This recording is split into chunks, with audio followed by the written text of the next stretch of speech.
What's going on, Dolphins? It is your boy Dillon, and I got a couple things I want to talk about today. First being the interview with Brian Flores. He just had a press conference yesterday, and he made some comments about Tua that I want to address, and then also the Dolphins just signed a player today, so we'll get into that as well. First of all, let's talk about Brian Flores' comments on Tua. So obviously, there's this whole debate, about what's going to happen with the Dolphins quarterback situation going into 2021. The Dolphins regime had made a couple, benign, just kind of basic ass fucking comments before about, Tua. Like, I think it was Greer that said, Tua's our quarterback in 2021 or something like that, right? But by no means enthusiastic, definitive, or anything along those lines, right? So the comments that Flores just made yesterday, not everybody, but there are certainly multiple people who are looking at those comments and being like, oh, it's decided Tua is going to be the Dolphins quarterback next year because Brian Flores just said so. First of all, that couldn't be further from the truth for a number of reasons. First of all, I watched the clip of him saying that, and yes, he said that he is quote-unquote excited about Tua. What the fuck does that mean, though? It doesn't mean anything. It's just another politically correct coach speak fucking, phrasing that really didn't even have very much enthusiasm behind it. It didn't have, excitement. There was some pause. There was some, slight hesitation. Now, to be fair, you could say, he's just being thoughtful in his response, which is fine. But there's no argument to say that he, vehemently fucking said that this dude's going to be our guy next year. It's just not the case, And you could also, I guess, make the argument that, Brian Flores is not, really that kind of guy in his press conferences. But then at the same time, people will be like, oh, but he's so fiery and this, that, and the other when he's screaming on the sideline for absolutely no reason because he's wrong.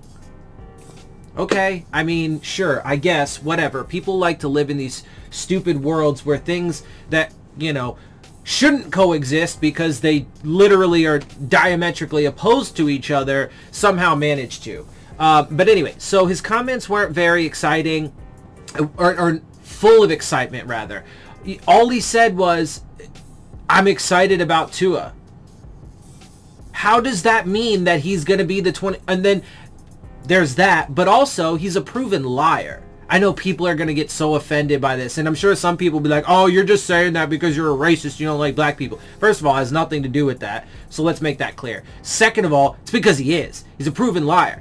Let's see. Let's take a couple examples. First of all, he told Laremy Tunsil to his face he wasn't going to be traded, and then traded him.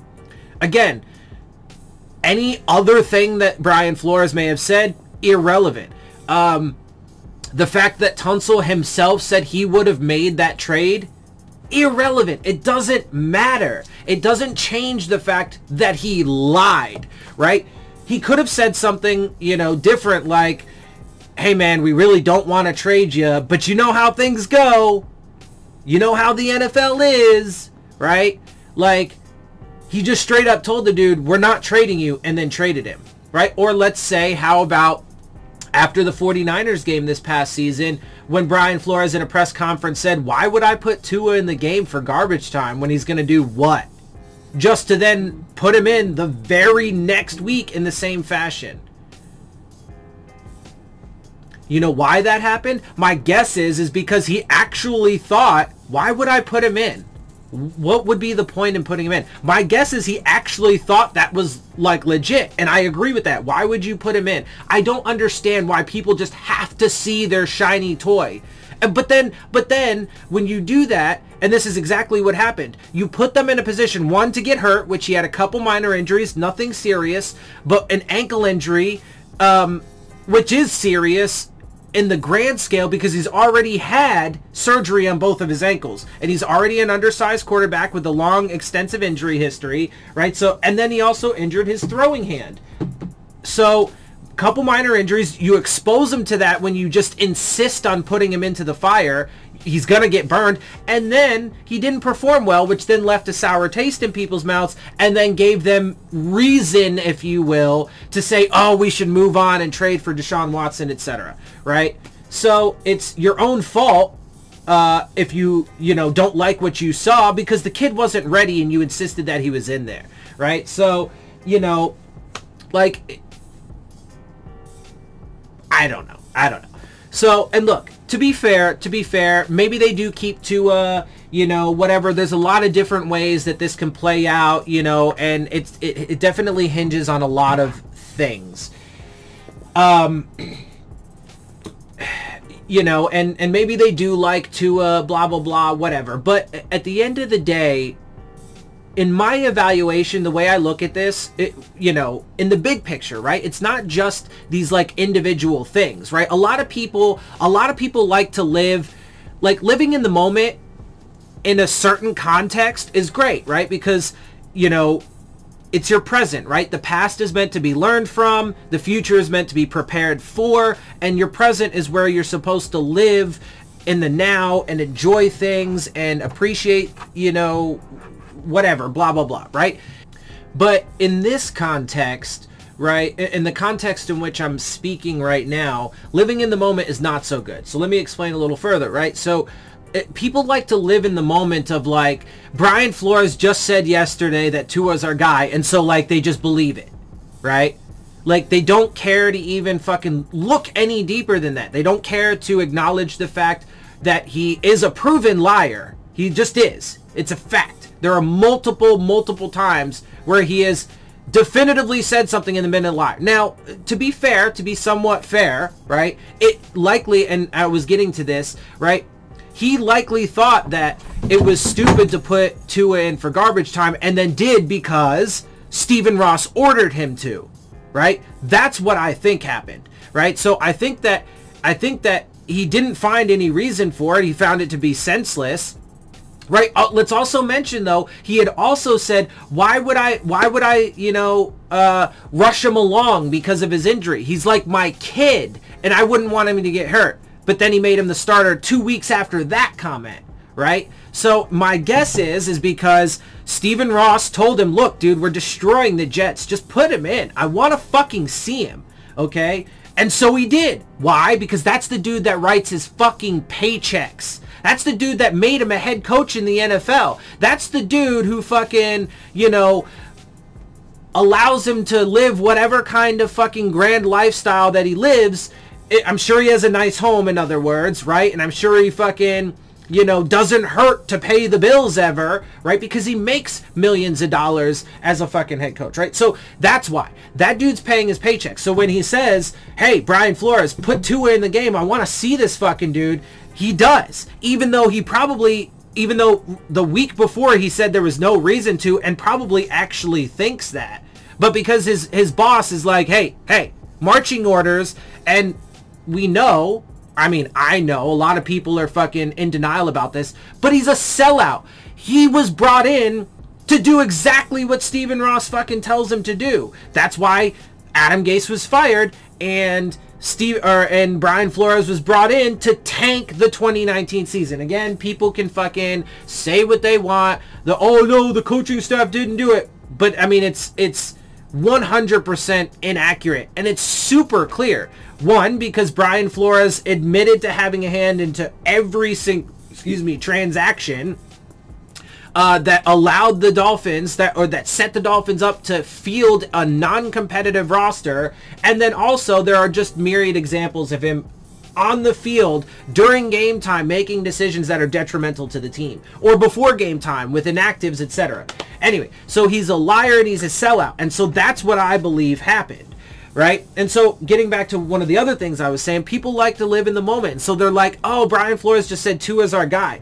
But they ignore all of the rest of that. Since he said it yesterday, and since I'm a blind follower of whatever power structure is in place that tells me things, I'm just gonna fucking believe it. Okay, well, if people want to do that, fine. And most of the other YouTubers and the media goes along with that as well, and that's the main narrative, right? And of course, I'm looked at as just some Mr. fucking, you know, negative person, whatever, that fucking hates the Dolphins or whatever. No, I just hate what they're doing with my team. That's why I'm so passionate about it, because it's something that I love, and they are destroying it, right? And even if they were successful, which I find to be an extreme long shot, but say they were even to make this into what they hope it to be, which is long-term success, not sniffing at the playoffs in a massively injury-riddled season that was decimated by COVID, where you had tons of advantages because you were not really affected by COVID or fucking injuries, right? Where you still missed the playoffs despite that, and the fact that they expanded the playoff field and you made it to 10 wins.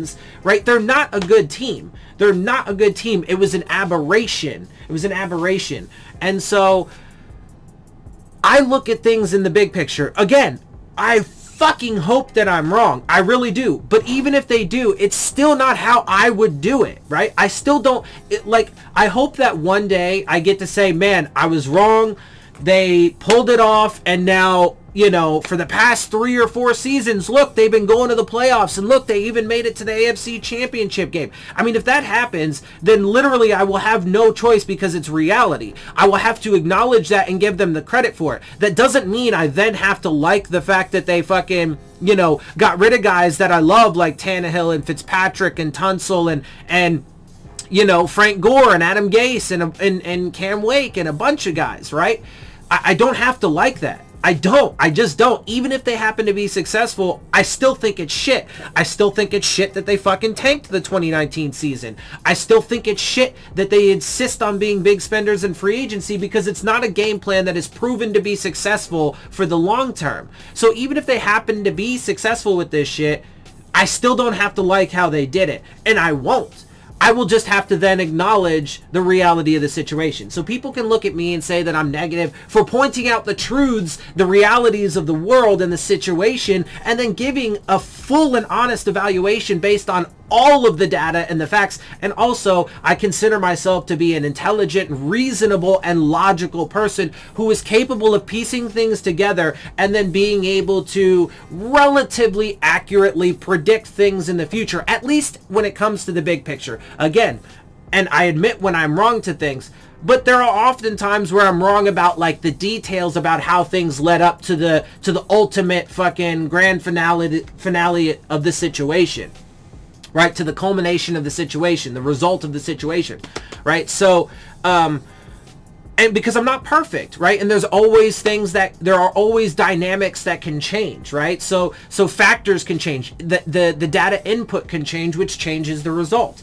And so sometimes I'm wrong about the details, but ultimately I've been proven right time and time again, and not just with this and in football, but really in my entire life. Obviously, you guys don't know me. You don't know if that's true or not, so you would really only have my word to go off of.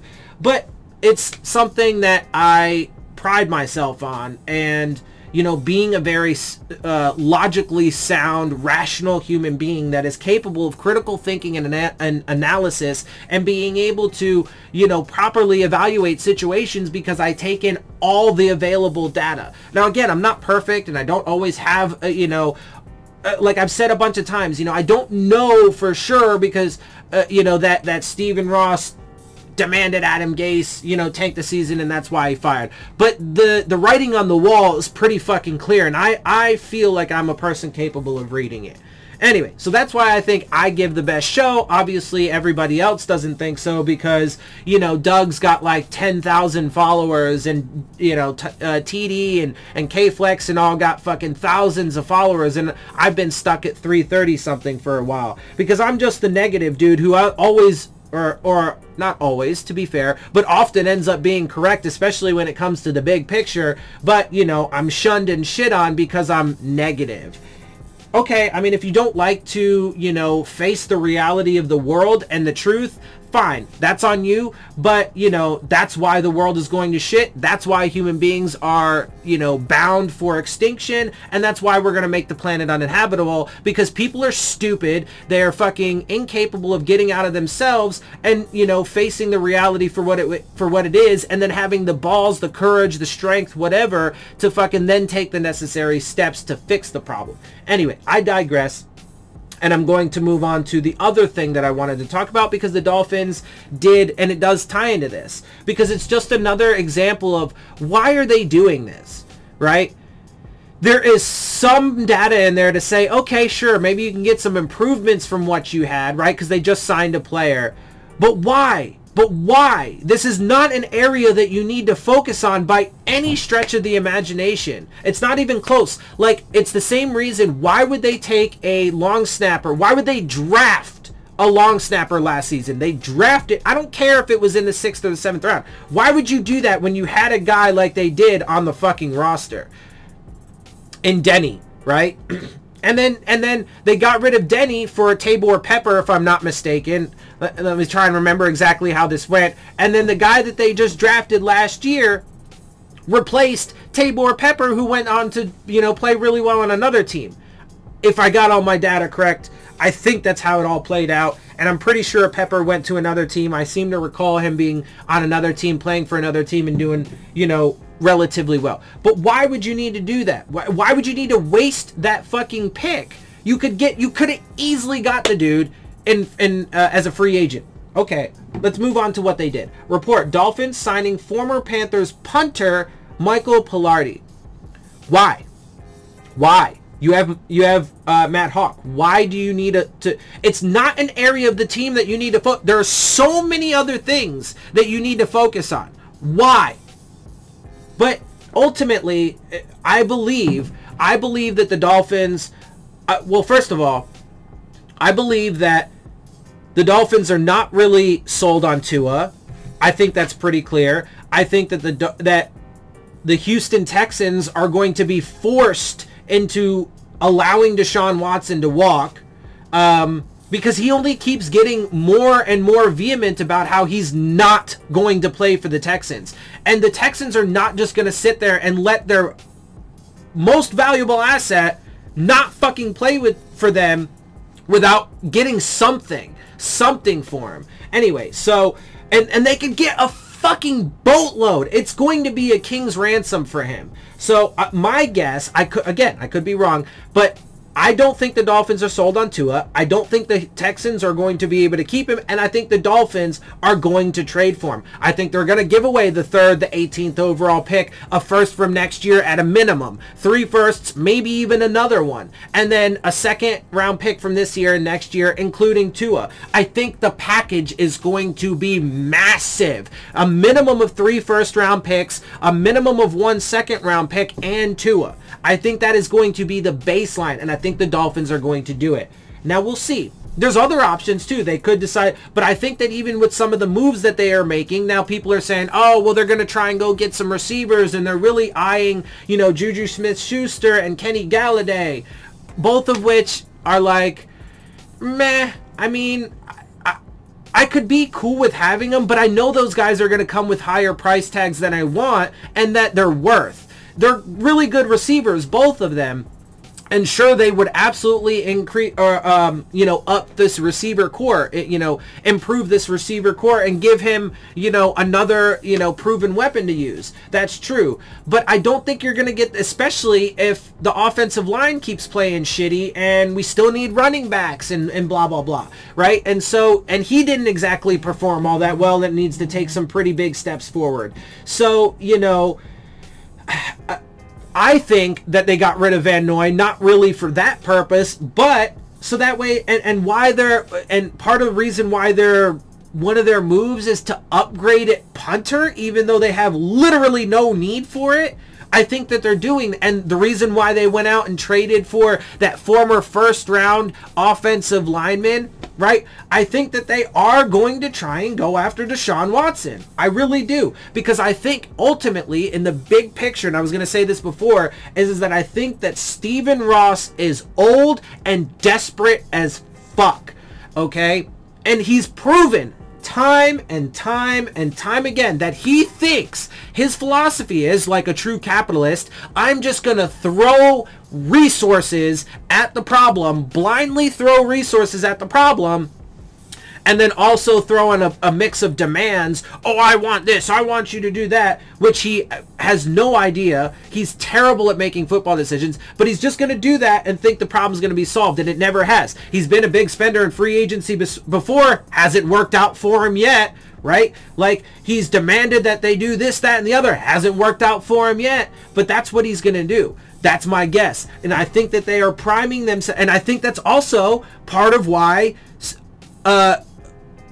I believe that Tua was inserted into the game, and part of why I believe that it was an order that came from Stephen Ross. I believe that Stephen Ross told him, put him in the Jets game, I want to see him. And then Stephen Ross saw enough to be like, okay, I want him to start a full game, and that's why that switch came at a completely absurd and unnecessary time, right? And so now, after the season and after the bad taste was left in his mouth, he's like, yeah, maybe this, and not to mention he's a smaller quarterback with an injury history, and, you know, there's plenty of reports out there that are questioning him, even ones, you know, reports about Dolphins players questioning his talent, etc., etc. When you take all of that, his age and how desperate he is, his philosophy behind, you know, building the team, I think this is what he is priming himself for, and they are going to go after Deshaun Watson and think that Deshaun Watson and this former first-round pick and another shitty draft because they don't know how to evaluate players. Again, their first two drafts have been pretty fucking bad. Pretty fucking bad to this point. Like, it's just not even a question. They've already cut 3 players from it and are potentially going to trade away their first-round quarterback that they took. Not to mention the other long list of players that have been failed evaluations by this team, and, you know, waiver wire pickups and free agent guys and the guys from the AA fucking L or whatever, AAF or whatever the fuck that football league was, right? So many guys they have brought in. And who can you look at and say is going to be on this fucking team long term? There's literally not a single player, not one, that you can say is going to be on. Not Tua, not Xavier Howard, not Jason Sanders, nobody. Anyway, let's get through this article. The Miami Dolphins are reportedly set to make their first move towards a better roster in 2020. Okay, stupid. The Dolphins, who got the best version of punter Matt Haack in 2020, seemingly are still aspiring for a better, or at least more consistent punter for their special teams unit, and are set to make a free agent signing according to NFL Network's Tom Pelissero. Now, I am going to throw in a little quick caveat. Look, I don't necessarily mind competition, and frankly, free agency is not a terrible way to do it, but I would, since they have so many other things that they need to focus on, if you wanted to take a punter and get some competition in training camp, take one as an undrafted free agent. That's going to be the cheapest and most efficient way to do it. Like, and he's going to be so much younger as well. Well, you know, he's going to, that's relative. Football years are long, right? So, like, it just makes way more fucking sense to just take that. And then in free agency, go get wide receivers and whatever. Now, I mean, this dude's contract, you know, probably isn't that expensive. He's a punter, whatever, like, but, like, it just doesn't make any fucking sense. The subject of Miami's signing, former Carolina Panthers punter Michael Pilardi, who will be signing a 1-year deal with the Dolphins, according to the report. And then even if he does beat out Haack in training camp, again, it's not something you need to focus on. Pilardi, with 5 seasons of NFL tenure under his belt, comes to the Dolphins with a career average of 45.3 yards per punt on 243 career kicks. For a comparison, Haack averages 44.7 yards per punt on 307 kicks over 4 seasons of play. I mean, there's minuscule amount of difference there. As Miami gets their 2021 offseason plans in order, more high-profile signings will materialize. But for now, the Dolphins seem to have their preliminary plans ready to push play on after getting word for what the 2021 salary cap was a few days ago, which is like $185 million, in case I forgot to mention it. But yeah, so I don't see why they're doing it at all. Like, if you went into next season with Matt Haack, You'd be great. Literally, you have way more things that you need to focus on.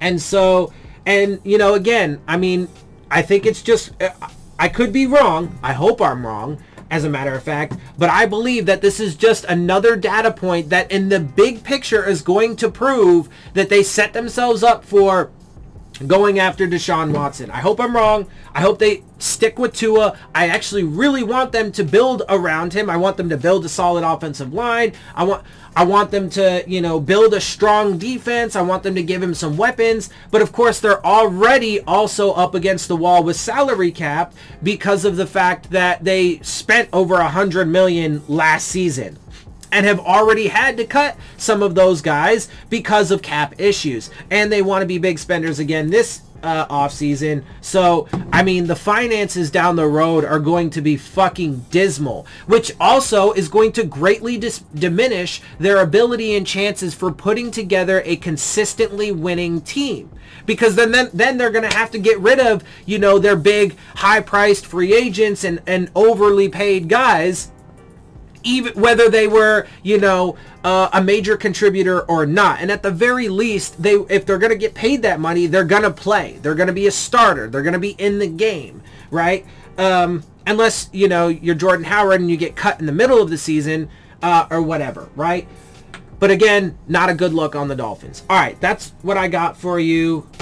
Definitely plenty of tangents along the way, but you guys get it. I think that you guys know what I think. I'm going to get out of here. I hope you guys appreciate my perspectives. If you do, make sure you hit the subscribe button. Make sure you hit the like button. Make sure you hit the bell if you want to get the alerts. Share my channel and videos with your friends and family. Leave your questions, comments, and concerns down in the comment section. And of course, as always, follow me on Twitter at Dillon Tartaro. And with that, I am out. I'll see y'all soon. Phins up.